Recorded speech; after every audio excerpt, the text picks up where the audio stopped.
Hi everyone. In this video I'd like to give a quick introduction to H5P Interactive Video, which I think is a wonderful tool.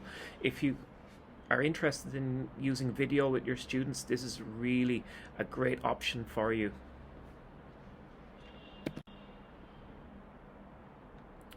So what is H5P Interactive Video? It allows teachers to make videos interactive, and the interactivities might include explanations, extra pictures, tables, fill in the blanks, and multiple choice questions. So the interactivities can be adaptive, meaning students can jump to another part of the video based on their input also. So if they get the correct answer about an upcoming section, they could just skip somewhere else. Interactive videos are created and edited using the H5P authoring tool on LMO. So you don't need to go to a third-party site. You can do this all on our XJTLU LMO page.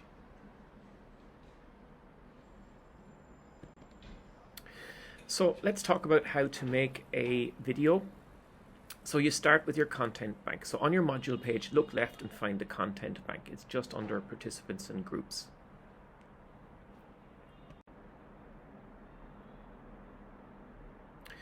So when you open the content bank, on the right you'll see a button saying Add in purple.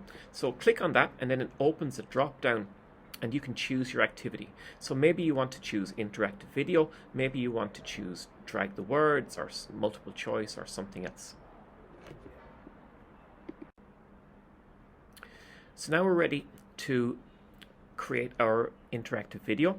So the first thing you need to do is add your video file. So I think MP4 is good. Any of the common file types is good.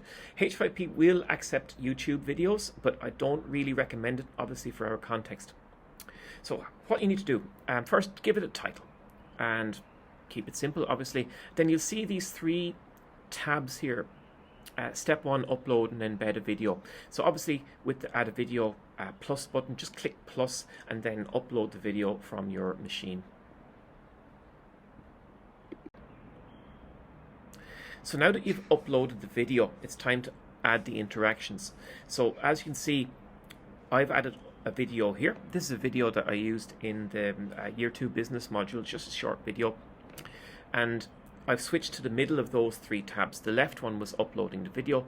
The middle one is now adding interactions. So the interactions are the questions. And across the blue bar, you've got a row of different question types.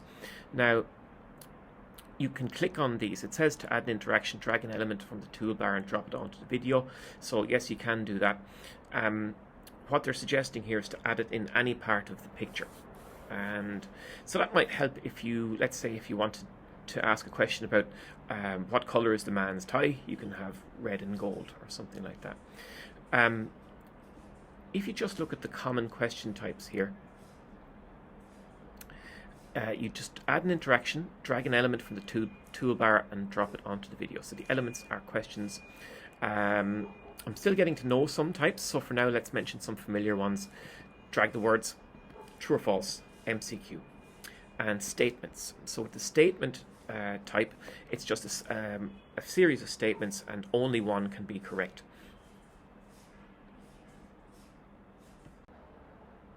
So let's add an interaction. So firstly, you've got to choose your interaction type. Plan this in advance, write the questions in advance, and then choose the correct time. So play the video, pause it, and then add the interaction. An important button here is poster. You've got the option of poster or button. Button is when the question appears like a human hand or finger on the screen, but I prefer poster because it shows the whole question on the screen. So with drag the words, the setup is really easy.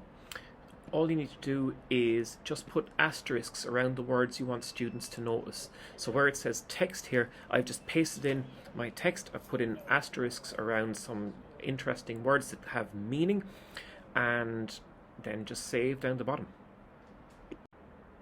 So here's the interaction that I just added. This is a drag the words, and in the video, the interactions are probably best to focus on comprehension. So here are some words from the video and just some notes that need to be completed. So it's sort of a note-taking task.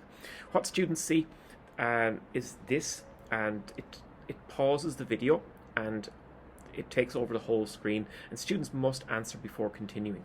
Now you can turn off that setting, but I think it works better and it suits what we want to achieve with a H5P interactive video. So at the end of the video you want to add a summary task. It's usually of the statement question type, so just paste in some statements summarizing the video. Only one can be correct, and that's the first one. And then save it and try out your new interactive video. And then if you're happy with it, just click close when you're done. So now that you've made your interactive video, you want to add it to your Moodle page. So open your LMO section, turn on editing and click add H5P. And then you just do the usual things, give it a title and add the name and description as necessary. Use something obvious like week 2, lesson 2 or similar, because you might have a lot of these over the course of the semester. Keep the same system for naming.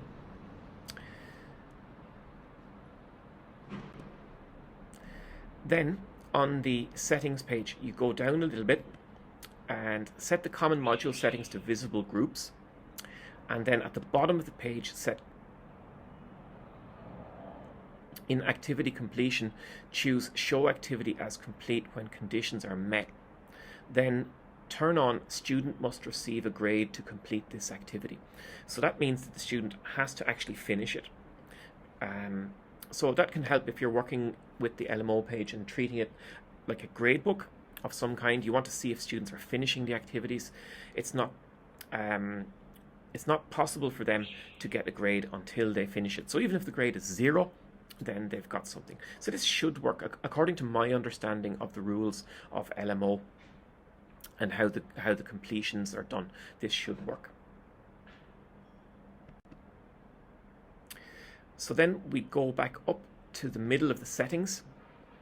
We select use the content bank, and that opens in a new window.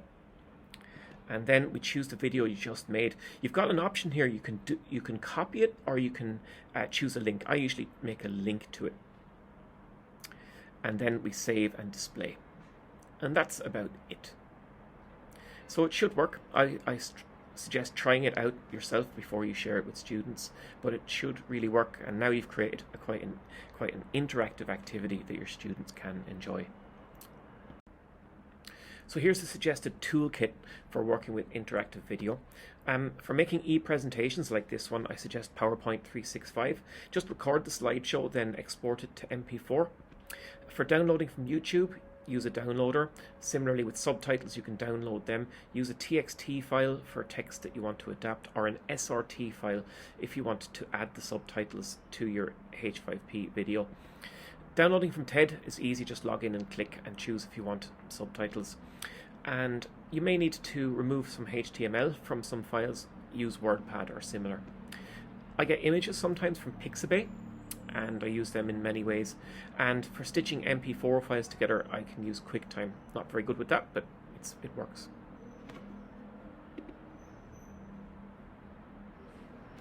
So thank you, and I hope you find interactive video a useful tool for working with students.